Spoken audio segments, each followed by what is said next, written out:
take off your business and take it forward, you have to have induct a woman, and that's you must be conscious your business will improve. Do not accept any banker unless they give you the complete list. How many women are there in their decision-making position? Says that was amazing, and he says then women were saying they say, why don't you bring the legislation to reservation like we talk about here? He says no, perseverance. We will talk, and that was an amazing evening for me where I met a couple of headhunters, I met a couple of industrialists, entrepreneurs, people working as a lawyer. So women is very important. Please go ahead.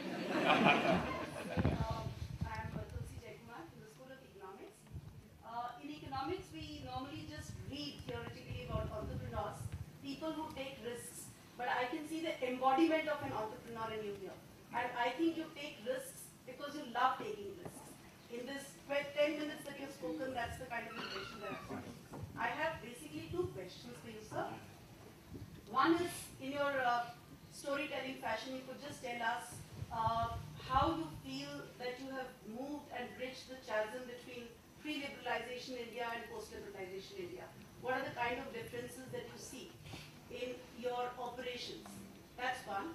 And the second question that I would like to ask you is with regard to your business, which is mining, which has a significant environmental impact. How important is it for you to stress on the economics of being sustainable? And how do you stress sustainable operations, not at just the management level or with regard to external stakeholders, but within the company itself? Surely, since the concept of sustainability would have to percolate down to the lowest level, how do you make a qualitative difference in your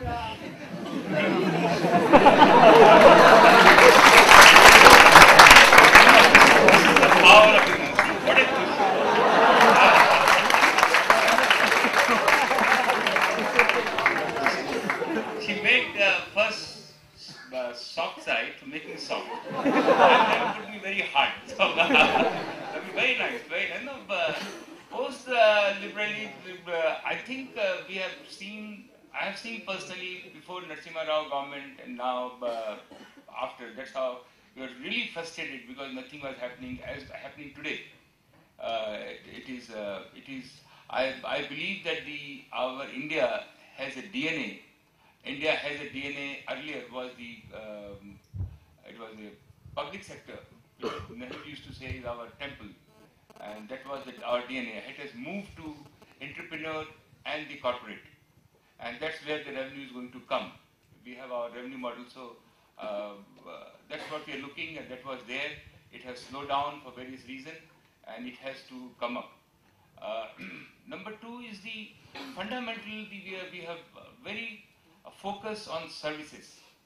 Service industry is important. Service industry also I have seen the everybody is going for private equity. Everybody is going to venture capital. I always said, why you are doing private equity? You are betting on others' horse. Why can't you be horse yourself and let people bet? Because that's very important for us to work hard to be in the manufacturing sector. You know, our fundamentals are that